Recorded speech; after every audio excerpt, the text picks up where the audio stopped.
jumpa lagi di akhir pekan ini di tanggal 1 Agustus dalam Sate Bareng Yuk. Nah guys, kita secara keseluruhan sudah belajar ya tentang pasangan yang sepadan. Kapan sih kita boleh pacaran? Dan apa batasan dalam berpacaran? Serta itu jodoh kita atau bukan? Di hari Sabtu ini kita akan membahas sebuah tema, yaitu pacaran yang berkenan kepada Tuhan. Kapan sih mulai populer istilah pacaran? Teman-teman tahu nggak? Ya, istilah ini baru disebut dalam beberapa dekade ini. Di masa lalu, istilah pacaran itu guys tidak dikenal. Banyak pasangan dijodohkan oleh orang tuanya. Di Sumba sampai sekarang ini nih guys, malah ada ritual budaya kawin tangkap. Perempuan itu yang sedang lewat di pasar misalnya ditangkap oleh sekelompok orang masyarakat, dibawa ke kampung mereka, terus dikawinkan. Sampai sekarang gereja di Sumba itu guys masih berusaha membebaskan diri dari tradisi ini. Teman-teman bisa cari ya di Google ya mengenai kawin tangkap di Sumba.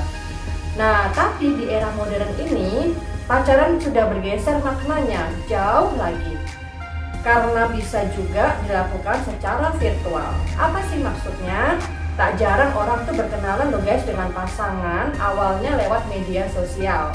Bahkan ada juga aplikasi yang membantu perjodohan loh. Mari kita bahas yuk teks Alkitab yang menjadi dasar hubungan antara laki-laki dan perempuan.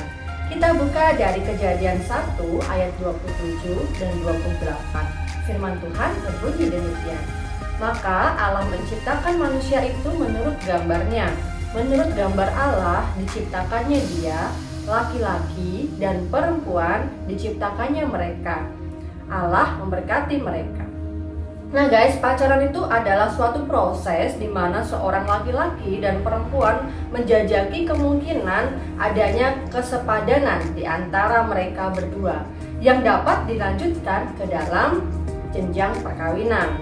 Ingat ya, beberapa hari yang lalu kita sudah bicara soal pasangan yang sepadan. Nah, dengan pengertian di atas, maka berpacaran itu bukanlah sekadar bersenang-senang melampiaskan nafsunya atau mengisi kekosongan, tetapi di dalam berpacaran itu ada suatu keseriusan dan kesungguhan guys untuk menjalin hubungan di antara kedua belah pihak. Nah, pacaran itu berbeda dengan persahabatan, pertunangan, dan pernikahan, karena pacaran adalah hubungan dua orang yang tidak sejenis berdasarkan cinta. Persahabatan berlangsung antara dua orang atau lebih yang mempunyai hubungan yang lebih baik. Jadi guys, jangan pacaran tapi merasa tunangan ya, atau jangan pacaran tapi merasa sudah menikah. Lalu bagaimana sih pacaran yang berkenan di hadapan Tuhan? Pertama, sadarilah sesuai teks di atas yang sudah kita baca tadi, bahwa manusia itu guys terdiri dari laki-laki dan perempuan yang saling melengkapi. Kita semua segambar dengan Allah, maka kita akan melihat pasangan kita sebagai refleksi dari kehadiran Allah. Semakin dekat kita dengan pasangan, harusnya itu guys semakin dekat kedua pasangan kepada Allah. Dan yang kedua guys, ingat firman yang mengatakan, tidak baik kalau manusia itu seorang diri saja. Aku akan menjadikan penolong baginya yang sepadan dengan dia. Ada dalam Kejadian 2 ayat 18. Artinya guys, kita tidak dapat hidup sendiri. Kita hidup untuk saling menolong. Nah, berpacaran adalah untuk saling meneguhkan dan saling menopang. Yang ketiga guys, cinta yang benar tidak dapat dijadikan untuk satu maksud dan motivasi tertentu. Cinta yang benar tidak mementingkan diri sendiri, melainkan mengutamakan orang lain. Jadi, asmara tidak sama ya dengan cinta. Cinta itu butuh perjuangan.